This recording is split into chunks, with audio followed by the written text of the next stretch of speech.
बुद्ध जिनकी मैं आपसे बात कर रहा हूं बहुत बुढ़ापे में हुए। सिद्धार्थ इनका नाम था, बहुत बुढ़ापे में पिता की संतान हुए।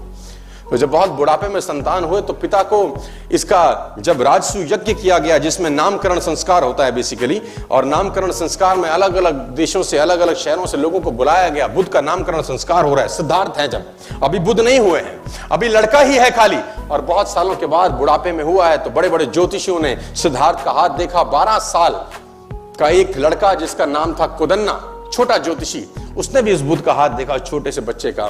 उसने अलग अलग राजाओं से, अलग अलग ज्योतिषियों से उस महाराज ने बुद्ध के बारे में पूछा जो सिद्धार्थ थे कि इसका जीवन बताओ क्या होगा।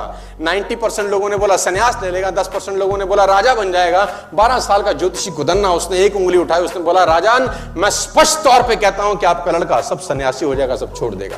राजा को बड़ी ठेस पहुंची, बड़ा क्रोध आया मन में कि बुढ़ापे में एक लड़का हुआ, अगर ये सन्यासी हो जाएगा तो मेरा राजपाट कौन देखेगा, है ना। आदमी सन्यासी चाहता तो है लेकिन अपने घर में नहीं, पड़ोसी के घर में चाहता है। भगत सिंह हो पड़ोसी घर में, हमारे घर में नहीं होना चाहिए।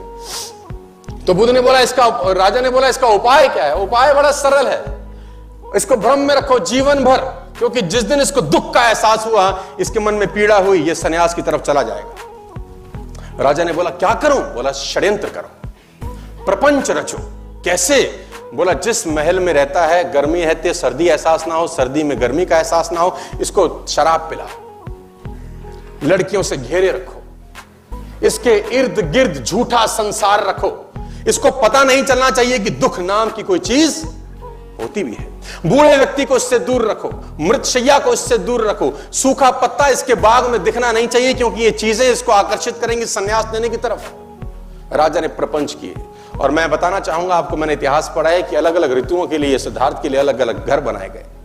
सर्दी के लिए अलग घर, गर्मी के लिए अलग, बरसात के लिए अलग। और बाग में उसके 24 घंटे 12 के 12 महीने उसके जो बगीचे में जो उसके जो माली थे वो 12 के 12 महीने बागवानी करते थे। पीला पत्ता उसमें अलाउड नहीं था, क्योंकि पीले पत्ते को देखकर सन्यास जाग सकता है।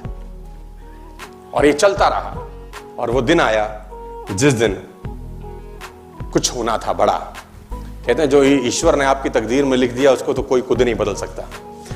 सिद्धार्थ को एक युवक महोत्सव में भाग लेने जाना था। उस युवक महोत्सव का उद्घाटन युवराज ही करते थे। डुंडी पीटी गई, मुनादी कराई गई पूरे शहर के अंदर कि जिस रास्ते से सिद्धार्थ निकले, खबरदार कोई बूढ़ा व्यक्ति नजर नहीं आना चाहिए, खबरदार कोई साधु ना दिखे, खबरदार कोई मृत्युशैया वहां से ना गुजरे। और पूरे के पूरे रास्ते से पीले पत्ते हटाए गए, हरे हरे बाग, ताकि बुद्ध को वो सब वैसे का वैसा लगे जैसे वो अपने महल में देखा करते थे। और वो महल से बाहर निकले, जो सारथी था वो सारथी बुद्ध को लेके निकला, सिद्धार्थ को लेके निकला। और निकलते निकलते निकलते निकलते आखिर वो घड़ी आ पहुंची। सिद्धार्थ ने पहली बार एक बूढ़े व्यक्ति को कुंभ करते हुए देखा जो झुक के चल रहा था। सिद्धार्थ ने सारथी को बोला रथ रोक।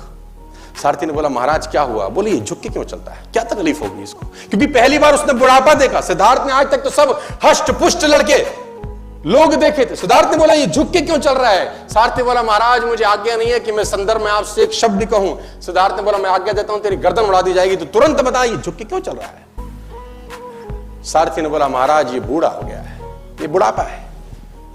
सिद्धार्थ बोला वो होता क्या है। बोला ये जवानी के बाद की एक अवस्था होती है, आप अभी जवान हैं, कुछ समय के बाद आप भी। सिद्धार्थ ने बोला मैं भी बूढ़ा हो जाऊंगा। बोला सबको होना होता है।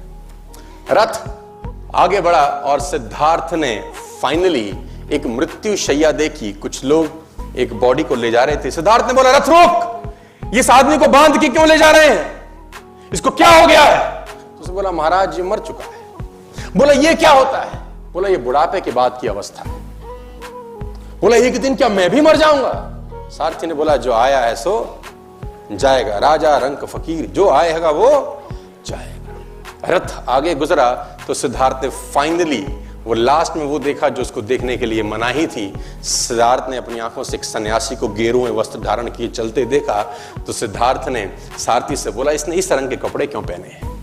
अब तक तो सिद्धार्थ ने वो राजसी ठाट बाट देखे थे, ये गेरुए वस्त्र में आदमी कहां जा रहा है और ये कौन है। तो बोला महाराज ये सन्यासी है, इसने सब छोड़ दिया क्योंकि जिंदगी में दुख है, तकलीफ है, क्लेश है।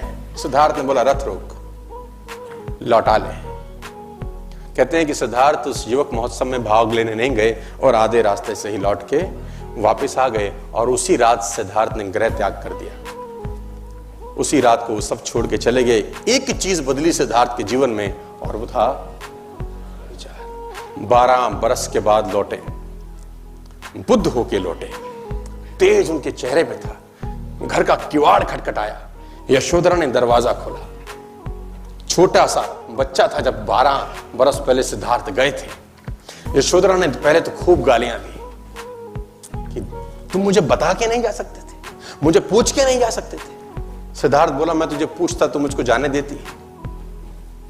तू रो रही है, तकलीफ में है, गालियां दे रही है कि मैंने 12 साल तेरी सुध नहीं ली, मैं 12 साल तुझे चला गया छोड़ के।